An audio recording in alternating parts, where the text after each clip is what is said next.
ಸೀದಾ matrix ಬಂದ್ಬಿಡೋಣ. Super man ನೋಡಿದೆ. ಸಂಜೆ ಟ್ರೈಲರ್ ಇದೆ ಅಂತಾನೆ ಬೇಗ ಮೂವಿ ರಿವ್ಯೂ ಮಾಡಿ ಮುಗ್ಸೋಣ ಅಂತ ಕೂತ್ಕೊಂಡೆ. ಆದರೆ ನೆಮ್ಮದಿಯಾಗಿ ಕೆಲಸ ಮಾಡೋರಿಗೆ ಹಾಗೆ ಬಿಟ್ಟನ ಭಗವಂತ? ಇಲ್ಲ, ಒಂದು ಸಮಸ್ಯೆ ಕೊಟ್ಟ. ಹೆಂಗೋ ಅದನ್ನು ಬಗೆಹರಿಸ್ಕೊಂಡು ಅದರ ರಿವ್ಯೂ ಹಾಕೋ ಅಷ್ಟರಲ್ಲಿ ಲೇಟ್ ಆಗಿಬಿಡ್ತು. ಸರಿ 10 ಗಂಟೆ ಆದರೂ ಪರವಾಗಿಲ್ಲ, ಟ್ರೈಲರ್ ರಿವ್ಯೂ ಮಾಡೇ ಮಲ್ಗೋಣ ಅಂದ್ಕೊಂಡೆ. ಆದರೆ ಸಾಧಾರಣ ಜನರಿಗೆ ನೆಮ್ಮದಿಯಾಗಿ ಇರಕ್ಕೆ ಬಿಟ್ಟನ ಭಗವಂತ? ಇಲ್ಲ. ಮತ್ತೆ ಒಂದು ಸಣ್ಣ ಸಮಸ್ಯೆ ಕೊಟ್ಟ. ಅಲ್ಲಿಗೆ ಟ್ರೈಲರ್ ರಿವ್ಯೂ ನಿನ್ನೆಯಿಂದ ಇವತ್ತಿಗೆ ಬಿತ್ತು. ಹೆವಿ ಸಭ್ಯಸ್ಥ ಸಬ್ಸ್ಕ್ರೈಬರ್ಗಳಿಗೆ ಕೀರ್ತಿ ತರುವಂಥ ಕಲಿ ನಾನು ಯಾವತ್ತೂ ಆಗಲಿಲ್ಲ.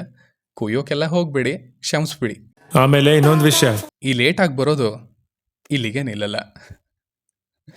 Just kidding. 2025ರಲ್ಲಿ ಕನ್ನಡ ಫಿಲ್ಮ್ ಇಂಡಸ್ಟ್ರಿಗೆ ಒಂದು ಕಿಕ್ ಸ್ಟಾರ್ಟ್ ಅಂತ ಬೇಕಿತ್ತು, ಒಂದು ಎನರ್ಜಿ ಅಂತ ಬೇಕಿತ್ತು. ಅಪ್ಡೇಟ್ ವಿಡಿಯೋಗಳಲ್ಲಿ ಹಾಗೆ ಬೇರೆ ಕಡೆ ಅದನ್ನು ಎಕ್ಕಾ ಸಿನಿಮಾ ಕೊಡಬೇಕಿದೆ ಅಥವಾ ಕೊಡೋ ಹಾಗೆ ಕಾಣ್ತಾ ಇದೆ ಅಂತ ನಾನು ಮೆನ್ಷನ್ ಮಾಡ್ತಾ ಇದ್ದೆ ಕೂಡ. ಅದೇ ರೀತಿ ಈ ಟೀಮಿಂದ ಬ್ಯಾಂಗಲ್ ಬಂಗಾರಿ ಅನ್ನೋ ಸಾಂಗ್ ರಿಲೀಸ್ ಆಯಿತು. As usual blockbuster combo. Charan Raj ಅವರು ಹಾಗೆ ನಾಗಾರ್ಜುನ ಶರ್ಮಾ ಅವರು ಇಬ್ಬರು ಮತ್ತೆ ಒಂದು ಅಡಿಕ್ಟಿವ್ ಸಾಂಗ್ನ ಕೊಟ್ಟರು. ಅದು ಎಲ್ಲ ಕಡೆ ಓಡ್ತಾ ಇದೆ ಕೂಡ. ಅದರ ಹಿಂದೆ ಪ್ಯೂರ್ ಚರಣ್ ರಾಜ್ ಅವರ ಸ್ಟೈಲ್ನಲ್ಲಿರೋ ರೌಡಿ ರೈಮ್ಸ್ ಬಂತು. ಅದು ಬಂದು ಅದರ ಕೆಲಸನ ಮಾಡ್ತು. ಆ್ಯಂಡ್ ಇನ್ನು ಇದ್ದದ್ದು ಟ್ರೈಲರ್ ಮಾತ್ರ. ಈ ಸಿನಿಮಾ ನಿಜವಾಗ್ಲೂ ಬೇಕಿರೋ ಒಂದು ಸ್ಟಾರ್ಟನ್ನು ಕೊಡತ್ತಾ ಅನ್ನೋ ಕ್ವಶನ್ಗೆ ಆ ಟ್ರೈಲರೇನೇ ಆನ್ಸರ್ ಮಾಡಬೇಕಿದ್ದದ್ದು. ಆ್ಯಂಡ್ ಈ ಟ್ರೈಲರ್ ಡೆಫಿನೆಟ್ಲಿ ಆ ಕ್ವಶನ್ಗೆ ಚೆನ್ನಾಗೇ ಆನ್ಸರ್ ಮಾಡಿದೆ ಅಂತ ಹೇಳ್ತೀನಿ. ಎಕ್ಕ ಇದು ರೋಹಿತ್ ಪದಕಿಯವರು ನಿರ್ದೇಶಿಸಿರುವಂಥ ಚಿತ್ರ. KRG ಸ್ಟುಡಿಯೋಸ್, PRK ಪ್ರೊಡಕ್ಷನ್ಸ್ ಹಾಗೆ ಜಯಣ್ಣ ಫಿಲ್ಮ್ಸ್ 3 ಪ್ರೊಡಕ್ಷನ್ ಹೌಸ್ಗಳು ಸೇರಿ ಈ ಸಿನಿಮಾವನ್ನು ಪ್ರೊಡ್ಯೂಸ್ ಮಾಡಿದ್ದಾರೆ. ಆ ಸಿನಿಮಾದ ಟ್ರೈಲರ್ ನಿನ್ನೆ ರಿಲೀಸ್ ಆಯಿತು. ಆ್ಯಂಡ್ ಅದನ್ನು ನೋಡಿದ ತಕ್ಷಣ ನಂಗೆ ಇಷ್ಟ ಆಯಿತು. ಟ್ರೈಲರ್ ಪ್ರಾಪರ್ ಆಗಿತ್ತು, ಆನ್ ಪಾಯಿಂಟ್ ಇತ್ತು ಅಂತ ಹೇಳ್ಬೋದು. ಈ ಟ್ರೈಲರ್ನಲ್ಲಿ ಮೇನ್ಲಿ ವರ್ಕ್ ಆಗಿರೋದು ಅದರ ನರೇಷನ್. ಕೆಲವೊಂದು ಕಡೆ ಆ್ಯಕ್ಚುಯಲ್ ಸೀನ್ಗಳಿಗೆ ಗ್ಯಾಪ್ ಕೊಡ್ದಂಗೆ ಒಂದು ಸ್ಪೇಸ್ ಅಂತ ಕೊಡದ ಹಾಗೆ ಡಾಮಿನೇಟ್ ಕೂಡ ಮಾಡಿದೆ. ಅದನ್ನು ಬಿಟ್ಟರೆ ಇಡೀ ಟ್ರೈಲರ್ಗೆ ಮುತ್ತು ಅನ್ನೋ ಕ್ಯಾರೆಕ್ಟರೇನೆ ಕಂಪ್ಲೀಟ್ ಆಗಿ ಅವನ ಜೀವನವನ್ನು ನರೇಟ್ ಮಾಡೋ ಐಡಿಯಾ ಇದೆಯಲ್ಲ, ಅದು ತುಂಬಾ ಹೆಲ್ಪ್ ಮಾಡಿದೆ ಅಂತ ಹೇಳ್ಬೋದು. ಇಟ್ಸ್ ಲೈಕ್ ಯಾರೋ ಕತೆ ಹೇಳೋರು ಬಂದು ಒಂದು ಸಿನಾಪ್ಸಿಸ್ನ ಹೇಳಿದ ಹಾಗೆ ತಮ್ಮ ಕಥೆಯ ಬಗ್ಗೆ. ಅದನ್ನು ತುಂಬ ಇಂಟ್ರೆಸ್ಟಿಂಗ್ ಆಗಿ ಒಳ್ಳೆ ಡೈಲಾಗ್ಗಳ ಮೂಲಕ ಮತ್ತೆ ಅವುಗಳನ್ನೇ ಕಾಲ್ ಬ್ಯಾಕ್ ಮಾಡ್ತಾ ಮಾಡಿದ್ದಾರೆ. ಸೊ ಹಾಗಾಗಿ ಇಡೀ ಟ್ರೈಲರ್ ಎಂಗೇಜಿಂಗ್ ಅಂತ ಅನಿಸುತ್ತೆ.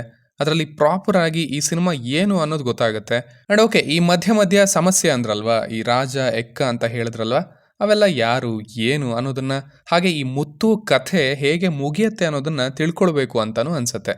ಟ್ರೈಲರ್ನ ಮೊದಲ ಅರ್ಧ ನೋಡಿದ ತಕ್ಷಣ ಫಸ್ಟ್ ನೆನಪಾಗಿದ್ದು ನಮ್ಮ ಜಾಕಿ. ಪಾತ್ರಗಳು, ಸಿಚುವೇಶನ್ಗಳು, ಈವನ್ ಫ್ರೇಮ್ಗಳು ಎಲ್ಲನೂ ಡಿಟೋ ಹಾಗೇ ಇದ್ದಾವೆ. ಅಮ್ಮ, ಫ್ರೆಂಡ್ಸ್, ಆ ಬೈಕು, ಅಲ್ಲಿಂದ ಬರೋ ಸಮಸ್ಯೆ, ಇವನ ಕ್ಯಾರೆಕ್ಟರೈಸೇಷನ್, ಇಷ್ಟು ಪಾರ್ಟ್ ಆಲ್ಮೋಸ್ಟ್ ಜಾಕಿಗೆ ಒಂದು ಕಾಲ್ ಬ್ಯಾಕ್ ರೀತಿಯೇ ತೆಗೆದಿದ್ದಾರೆ ಅಂತ ಅಂದ್ಕೊಳ್ತೀನಿ. ಇನ್ನು ಟ್ರೈಲರ್ ಮುಂದೆ ಹೋಗ್ತಾ ಹೋದ ಹಾಗೆ ಕೆಲವೊಂದು ಸೀಕ್ವೆನ್ಸಸ್ನ ನೋಡಿ ವಂಶಿ ಕೂಡ ನೆನಪಾಯಿತು. ಇಲ್ಲಿ ಅವನಿಗೆ ಕೊಲ್ತಾ ಇರೋದೆಲ್ಲ ಇಷ್ಟ ಇಲ್ಲ, ಅದಕ್ಕೆ ಕಣ್ಮುಚ್ಕೊಳ್ತಾನೆ ಕೂಡ. ಬಟ್ ಫೀಲ್ಡ್ಗೆ ಇಳ್ದಾಗಿದೆ ಆ್ಯಂಡ್ ಸ್ಲೋಲಿ ಅವನು ಅದಕ್ಕೆ ಅಡ್ಯಾಪ್ಟ್ ಆಗಬೇಕಾಗತ್ತೆ, ಆಗಿದ್ದಾನೆ ಕೂಡ. ಆ್ಯಂಡ್ ಅದು ಈ ಸೀಕ್ವೆನ್ಸ್ನಲ್ಲಿ ತಿಳಿಯುತ್ತೆ, ಆ ಡೈಲಾಗ್ ಮೂಲಕ ತಿಳಿಯುತ್ತೆ. ಸೊ ಎರಡು ನೋಡಿದಾಗ ವಂಶಿ ಪಾತ್ರ ನೆನಪಾಯಿತು ನನಗೆ.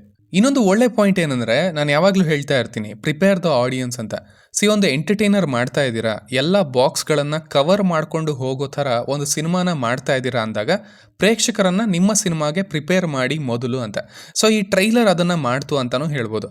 ಸಿನಿಮಾ ಹೇಗಿರುತ್ತೆ, ಏನು ಕಥೆ, ಈ ಕಥೆಯ ಸ್ಟ್ರಕ್ಚರ್ ಏನು, ಫ್ಲೋ ಏನು, ಹೇಗೆ ಆಲ್ಮೋಸ್ಟ್ ಒಂದು ಐಡಿಯಾ ಬರುತ್ತೆ. ಆ್ಯಂಡ್ ಸಿನಿಮಾ ಹೇಗೆ ಕಾಣುತ್ತೆ, ಏನೇನಿರುತ್ತೆ ಅನ್ನೋದರ ಬಗ್ಗೆನೂ ಕಂಪ್ಲೀಟ್ ಪಿಕ್ಚರ್ ಸಿಗುತ್ತೆ. ಸೊ ಹಾಗಾಗಿ ಪ್ರೇಕ್ಷಕ ಈ ಸಿನಿಮಾದಿಂದ ಇನ್ನೇನೋ ಬೇಕು ಅಂತ ಊಹಿಸ್ಕೊಳ್ಳೋದಕ್ಕೆ ಹೋಗೋದಿಲ್ಲ. ಅವನಿಗೆ ಫಿಕ್ಸ್ ಆಗುತ್ತೆ ಮೈಂಡ್, ಇದೇ ಸಿನಿಮಾ, ಇಷ್ಟರಲ್ಲೇ ನನ್ನನ್ನು ಇದು ಎಂಟರ್ಟೈನ್ ಮಾಡಿದರೆ ಸಾಕು, ಎಂಗೇಜಿಂಗ್ ಆಗಿ ಇದ್ರೆ ಸಾಕು ಅಂತಾನೆ ಥಿಯೇಟರ್ಗೆ ಎಂಟ್ರಿ ಕೊಡ್ತಾನೆ. ಅದು ಯಾವಾಗಲೂ ಪ್ಲಸ್ ಆಗುತ್ತೆ ಎಂಟರ್ಟೈನರ್ಗಳಿಗೆ. ಇನ್ನು ಇಲ್ಲಿ ಮತ್ತೆ ಪಾಸಿಟಿವ್ ಫೀಲಿಂಗ್ನ ಕೊಟ್ಟಿದ್ದು ಯುವ ಅವರು. ಯುವ ಸಿನಿಮಾದ ರಿವ್ಯೂನಲ್ಲಿ ಹೇಳಿದ್ದೆ, ಇವರನ್ನು ಇನ್ನೊಂಚೂರು ಲೈವ್ಲಿ ಆಗಿರೋ ಕ್ಯಾರೆಕ್ಟರ್ನಲ್ಲಿ, ಇನ್ನೊಂಚೂರು ಓಪನ್ ಆಗಿರೋ ಕ್ಯಾರೆಕ್ಟರ್ನಲ್ಲಿ ನೋಡೋದಕ್ಕೆ ಇಷ್ಟಪಡ್ತೀನಿ. ಅವರು ಅದನ್ನು ಹೇಗೆ ನಿಭಾಯಿಸ್ತಾರೆ ಅನ್ನೋ ಕುತೂಹಲ ಇದೆ ಅಂತ. ಆ್ಯಂಡ್ ಆ ಥರದ ಕ್ಯಾರೆಕ್ಟರ್ ಇಲ್ಲಿ ಸಿಕ್ಕಿದೆ ಅಂತ ಹೇಳ್ಬೋದು. ಹಳ್ಳಿ ಹುಡುಗ ಜೊತೆಗೆ ಫ್ರೆಂಡ್ಸು, ಅಮ್ಮನಿಂದ ಬೈಗುಳಗಳು, ಆ ಫೇಸ್ 1. ನಂತರ ಸಿಟಿಗೆ ಬರೋದು, ಕೆಲಸ ಮಾಡೋದು, ರೆಸ್ಪಾನ್ಸಿಬಿಲಿಟಿ ತಗೊಳ್ಳೋದು, ಜೊತೆಗೆ ಲವ್ ಕೂಡ. ಇದು 2ನೇದು.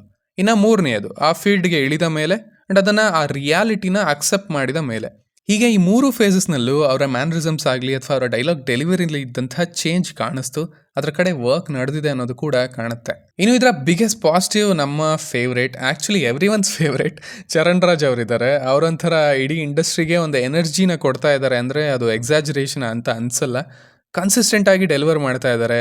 ಇಡೀ ಫಿಲ್ಮ್ನ ಒಂದು ವೈಬನ್ನೇ ಡಿಫೈನ್ ಮಾಡ್ತಾ ಇದ್ದಾರೆ. ಐ ಥಿಂಕ್ ಎಕ್ಕಾಗೆ ಬಿಗ್ಗೆಸ್ಟ್ ಪಾಸಿಟಿವ್ ಮತ್ತೆ ಅವರೇ ಆಗ್ತಾರೆ. ಆ್ಯಂಡ್ ಟ್ರೈಲರ್ನಲ್ಲಿ ಅವರ ಒಂದು ಝಲಕ್ ಕೂಡ ಕಾಣಿಸ್ತು ಅಂತ ಹೇಳ್ತೀನಿ. ಇನ್ನು ಇಲ್ಲಿ ಡೈಲಾಗ್ಗಳನ್ನು ಬರೆದಿರೋದು ಮಾಸ್ತಿ ಅವರು. ರೋಹಿತ್ ಪದಕಿ ಅವರು ಹಾಗೆ ವಿಕ್ರಮ್ ಅವರು ಇವರೆಲ್ಲರಿಗೂ ಒಂದು ಅಪ್ರಿಷಿಯೇಷನ್ ಹೋಗುತ್ತೆ. ಈ ಟ್ರೈಲರ್ ಇಷ್ಟು ಈಸಿಯಾಗಿ ಫ್ಲೋ ಆಗೋದಕ್ಕೆ ತಲುಪಿರೋದಕ್ಕೆ ಇವರ ಬರವಣಿಗೆನೇ ಕಾರಣ ಅಂತ ಹೇಳ್ತೀನಿ. ಸೊ ಎಕ್ಕ ಟೀಮ್ ಪ್ರಮೋಷನಲ್ ಕಾಂಟೆಂಟ್ಗಳಲ್ಲಿ ಬೇಕಿದ್ದ ಬಾಕ್ಸ್ಗಳನ್ನು ಟಿಕ್ ಮಾಡಿದೆ, ಪ್ರಮೋಷನ್ಸ್ನಲ್ಲೂ ಒಳ್ಳೆ ಬಾಕ್ಸ್ಗಳನ್ನು ಟಿಕ್ ಮಾಡ್ತಾ ಇದೆ. ಇನ್ನು ಸಿನಿಮಾನೂ ಹಾಗೆ ಇದ್ದರೆ ಡೆಫಿನೆಟ್ಲಿ ಒಂದು ಒಳ್ಳೆ ಕಿಕ್ ಸ್ಟಾರ್ಟನ್ನು ಕೊಡುತ್ತೆ ಆ್ಯಂಡ್ ಕೊಡಲಿ ಅಂತಲೂ ನಾನು ವಿಶ್ ಮಾಡ್ತೀನಿ ಕೂಡ. ಸೊ ಇಷ್ಟು ನನ್ನ ರಿವ್ಯೂ ಆಗಿತ್ತು ಈ ಟ್ರೈಲರ್ನ ಬಗ್ಗೆ. ಇನ್ನು ನಿಮಗೆ ಇದು ಹೇಗನ್ನಿಸ್ತು, ಏನು ಇಷ್ಟ ಆಯಿತು, ಏನು ಆಗಲಿಲ್ಲ ಅನ್ನೋದನ್ನು ಖಂಡಿತ ಕೆಳಗಡೆ ತಿಳಿಸಿ. ಆ್ಯಸ್ ಯೂಶುವಲ್ ಮತ್ತೆ ಸಿಗೋಣ.